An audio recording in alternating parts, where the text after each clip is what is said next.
Assalamualaikum everyone, welcome to my channel. Today the car that I have for you is the flagship SUV from Infiniti. A lot of people are guessing and you guys are correct. This is the 2025 Infiniti QX80, the brand new generation of the Infiniti QX80. It is much better looking, much bigger, much nicer. So let me tell you guys a little bit of history about Infiniti and what the QX80 actually is. So the Infiniti QX80. This is the flagship SUV from Infiniti, so that means this is the biggest SUV. This is mainly popular in the Middle Eastern countries, but now it's being popular in North America and America. Because in North America and America, big SUVs are more popular like the GLS, the X7. But a lot of people don't try Japanese cars because they have less features apparently. But the 2025 model is a complete new generation. So today we're going to show you what are the new stuff they added, what are the features like, can it be better than the Mercedes and BMWs. Infiniti is a part of Nissan, but it's just a premium brand. It's same as Toyota and Lexus. So Infiniti and Nissan are the same brother sister company. So let's see, is this car still better than the Land Cruiser in some people's eyes, or is it not? Let's start by showing you the key. The key is really redesigned. You have Infiniti written here, and then you have Infiniti written again. You have the remote start, lock, unlock, and trunk opening, and your panic button. I'm going to get inside and turn on the full LED headlights, so let's do that right away. So foot on the brake, pressing the start button. So this is with the daytime running lights, this is with the headlights, this is with the hazards, this is with the high beam, this is without the high beam. Now I'm going to come outside for showing you guys the full LED headlights and the front redesigned angles. So now you have your daytime running lights on the top where your hazards are, you have the side reflector placement here, and now you have a complete separate headlight. The headlights are in the bottom, so this is the headlights, that's the high beam, very simple. You have a big opening here that takes the air in and takes it out of the wheels. Overall, the front is completely redesigned and you can completely see it. And it's much more wider than the old generation too. You have the massive grills, but it's open a bit. It's not completely open, but it's open a bit, so it can obviously ventilate that engine under there. The Infiniti logo actually illuminates, so that's nice. Then you have the front camera right there, so the surround view camera can be much more visible. Overall, the front looks pretty good. You have openings here as well. You have parking sensors all around, and you have some vents everywhere to make this big SUV aerodynamic.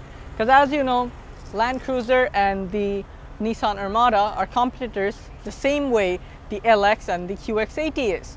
So there's a big competing angle of these both cars. So looks, it's okay, it's a new generation, it's much more bigger. You can already tell it's much more bigger. And if we come to safety, you have lane keeping assist, you have automatic braking assist, but it isn't as good as the Germans yet. You have rain sensing wipers, you have cameras at the front and the optional extra dash cam. So let's see what is the new powertrain of the Infiniti QX80. So now let's show you guys the powertrain. So for that, I have to open the hood from the driver's side, and the car obviously gets keyless entry.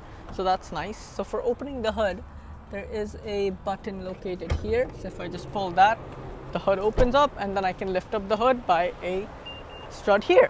So let's get this up, and the hydraulic struts are going to lift up the car's hood. So the powertrain, Toyota, a big company, their biggest and flagship SUV is the Land Cruiser, the LC300. The LC300 was a 5.7 liter or a 4.6 liter or a 4.5 liter. So they had three engines. But on the newer generation, it's a 3.5. So they reduced the engines so emission doesn't come behind them. Same way, Lexus was a 5.7 liter. Now it's a 3.5 liter. So every company has to come below their previous generation engine sizes, because engine has to become smaller day by day, because the future is going to electric and boring cars, right? Infiniti had a 5.6 liter V8 engine before, but now they have reduced the size.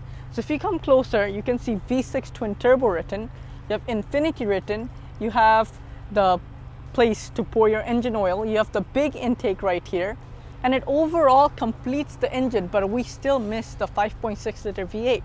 So now let's come to this engine. Infiniti and Nissan are the same company, like I said, brother sister company. So the Armada and the QX80 will get the same engine. So this engine is completely refined and completely new. This engine isn't in any other car. This is a brand new engine that's produced by Infiniti. So this 3.5 liter twin turbo V6 is producing 450 horsepower and 516 pound-feet of torque.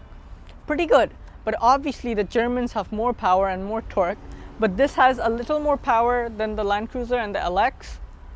But the measure of the fact is it has 100 more horsepower than its previous generation. That's nice. You have insulation on the top. Hydraulic struts is mandatory as this is a luxury vehicle. So for closing the hood, just get it closer and there we go. You can see you have new lines all around the car. It looks great, but overall, it's much more bigger than the previous generation. Let me show you the car's side profile. So, the Infiniti QX80. This is the big SUV, like you know. Let's talk about the competitors. The biggest competitor of the QX80 are from Japanese manufacturer. So the Land Cruiser goes with the Nissan Armada. The LX goes with the QX80. But let's go to Germans. This goes with the GLS 450 and the X740i. If you go to Americans, the Escalade is there, the Supervan is there, and the GMC Yukon.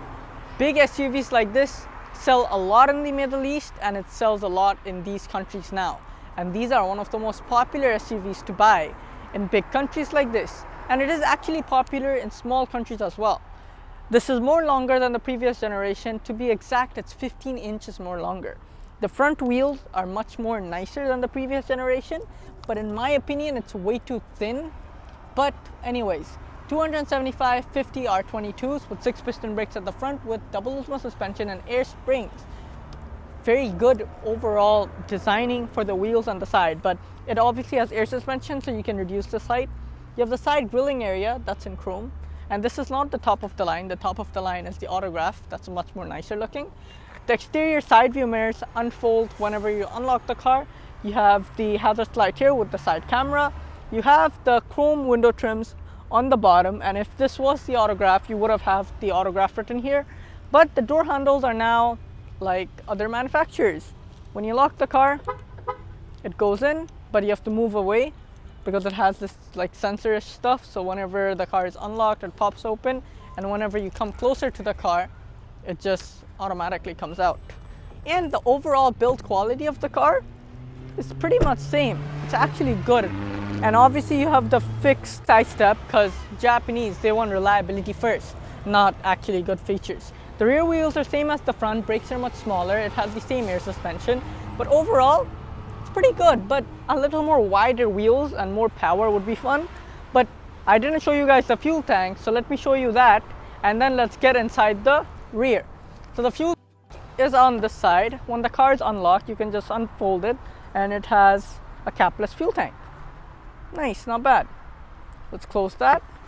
And now I'm going to get inside and turn on the complete rear tail lights so you guys can see them.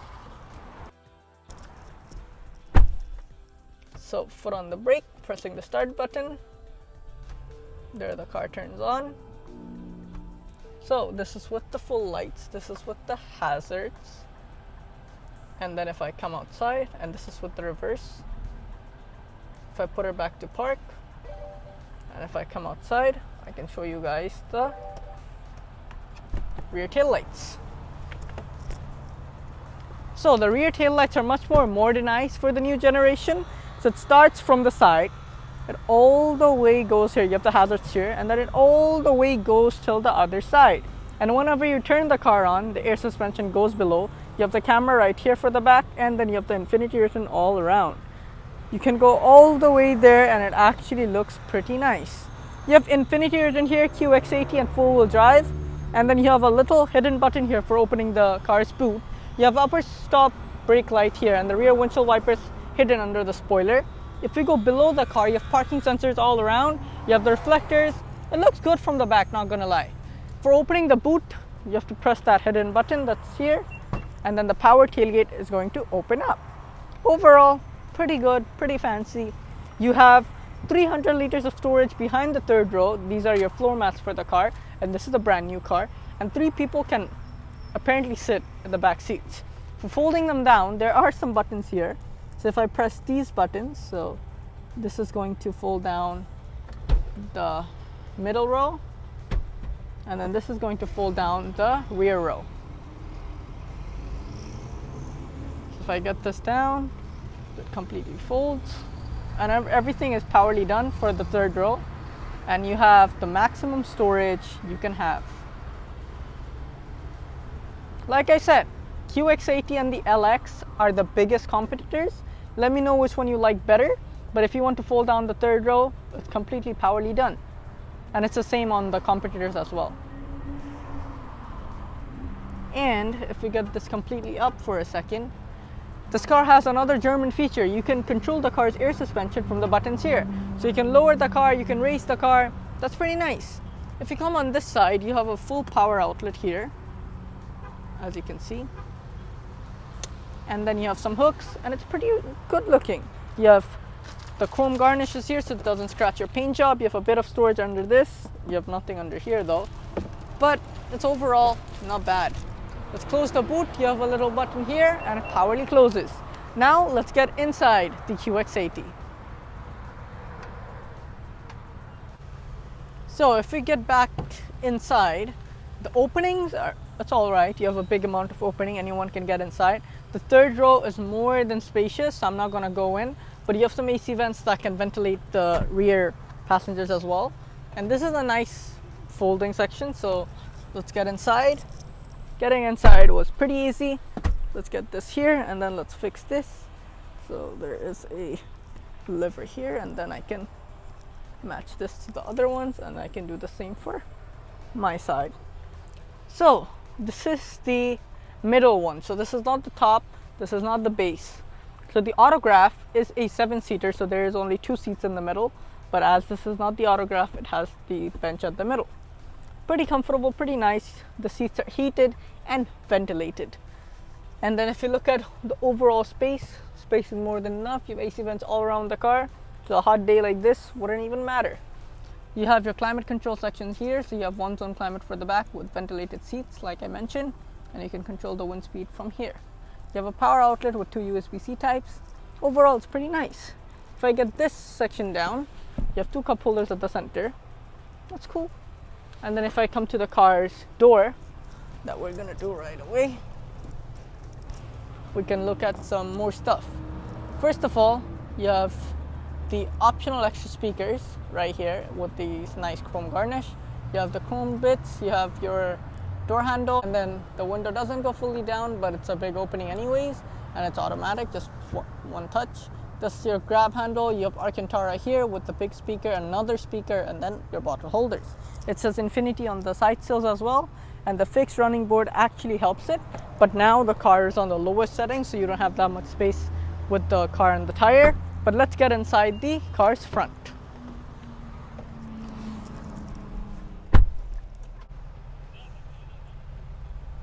So now we are at the front of the car.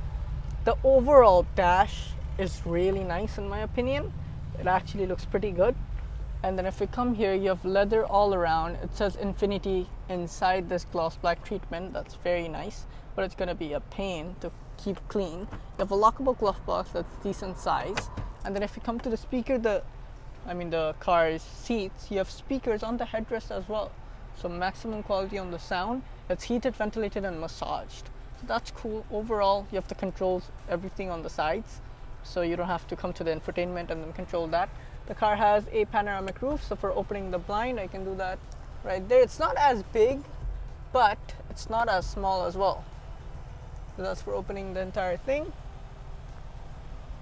And then if I want to open the front portion, I can just do this. It opens up. Not bad. And then let's close it. And then now, let's show you guys the storage areas. So if I open this, the autograph gets a refrigerator, but this has a little bit of storage. This is another storage area where you can put your phone. It's wireless charged as well. And then these are your cup holders. Pretty cool, pretty nice. Now let's come to the car's technology. So now let me show you the car's tech. Let me just tell you, this complete screen is completely redesigned from the previous generation, and the smaller version of this is the QX60, as you can see on the front. Those are the pre-facelifted model, but overall it's pretty nice. The start button is very visible, so you can just put on the brake and start it up. The 3.5 liter V6 isn't as refined as the German cars would be, but come on, it's a Japanese car at the end of the day. Full digital instrument cluster, and it's actually pretty easy to use. So for the controls of the navigation, you can use it like this. It has built-in Google navigation, so that's nice. And then for media, you can connect your Bluetooth, you can have your phone connected, you can go back to home, and you can select your own widgets. It's pretty easy to use overall, but if you want to use this as a daily, because touchscreen is a little hard whenever you drive, so you can control a lot of stuff like interior light, dash cam, demo mode, Apple CarPlay, it has Android Auto as well, Play Store, Google Assistant, Maps, InTouch service, and then you can have some more stuff. You can make your own profile, and then overall it's actually pretty nice. If you go to interior color, you can have the ambient lighting on or off, whichever you want, and you can select between these different colors. The ambient lighting turns on everywhere, but as it's daylight now, that's why it's not on, but it's overall nice. You can have different colors. As you can see, it turns on like this. So let's just put in like a darker color so we can at least see like a bit, and then let's go back to home. If we go to settings, we can control a lot of stuff for the displays, for the vehicles. If you go to vehicle settings, we can control all the cameras. The car has a built-in dash cam, so that's nice. So if we go back from there, a lot of people are going to be like, that's the infotainment, where's the climate? There's another screen right here. So for the climate control, you have a second screen, a little bit like some other manufacturers at the end of the day, but you have the climate control buttons here that you can control, and it's touch sensitive, so tools on climate control, steering, heater, ventilated and heated seats. You can also control the rear climate from here. Pretty cool, not bad. And then you have the gears here, so not an actual gear knob, but drive and manual, neutral and reverse. Pretty nice. So that's for park, reverse, neutral, drive. For the cameras, I can just press this button, and then you have 360-degree camera, but that's the autograph, so that's why it's two-tone. It's a nice color as well. So that's overall it, and the camera quality is actually pretty decent. You have a digital rear view mirror as well. If I turn that on, you can see, and then you have a sunglass holder right here. Pretty cool.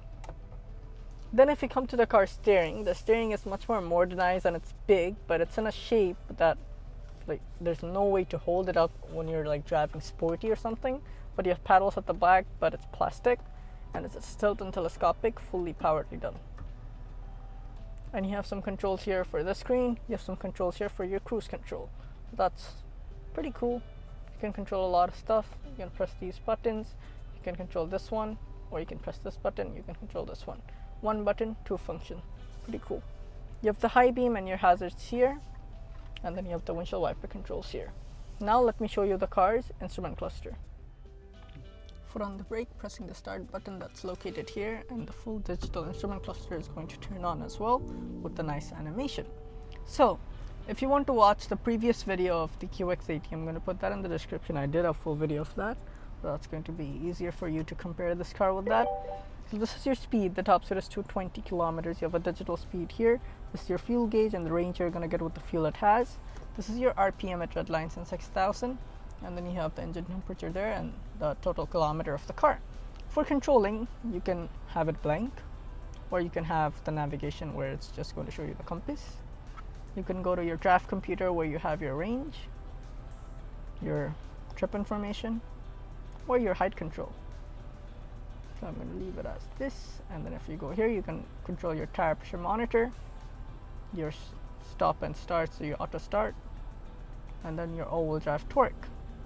And then you have your navigation again, or your audio, or your safety systems that you want to turn off or turn on. So I'm going to leave it as the trip information like everyone does. It's overall nice. It's not bad, but when you change the driving mode, it should have changed, but looking for the drive mode controller isn't as easy. But if you come to the car's heads-up display, it has a heads-up display, but it's pretty simple Japanese stuff. So you have the speed, That's it. Now if we come back here, like I said, you can control this button. So if I want to control the infotainment, I can just press this, then I can go to the infotainment. Or if I want to control this screen, I can come back. So that's the only feature, to be honest, that I liked. But overall, it's a car that's built properly. Now let's come to the car's door. So first of all, you have your AC vent. Then you have your steering keep assist, your auto start stop, your heads-up display controller, and your power tailgate opener. Then you have your parking brake with your auto hold, dead pedal, brake pedal, and gas pedal. Then if you come here, you have all of your seat controls here with your massaging function, and this is for your under thigh support. So that's nice. Now if we come to the door, you have the tweeters on the top. And then if we come below that, you have your memory seats. Then if we come below that, you have your exterior mirror controls and your window openers. Then you have your grab handle. Then you have your bottle holders, but I think the bottle's gonna fall down, I don't know why. But you have another speaker here and another speaker here. Pretty cool how the chrome garnishes. So let's turn the car off. And then let's come to the actual speakers, because there's one behind every headrest for the driver and the passenger, not every. So let's come out the car because we're pretty much done with this review. So if you like this review, make sure you hit the like button. Don't forget to subscribe. As you guys asked, the flagship from Infiniti, I have it. I want to thank Alta Infiniti for providing this car to me so I could do a full in-depth review of it. If you guys liked it, make sure you hit the like button. Don't forget to subscribe. This was the flagship. If you want to see anything else from Infiniti, from Nissan, from Honda, from Volkswagen, let me know in the comment section. What do I think of this car? It's okay. It's not the best like its previous generation, but obviously it is a very good car that's built properly.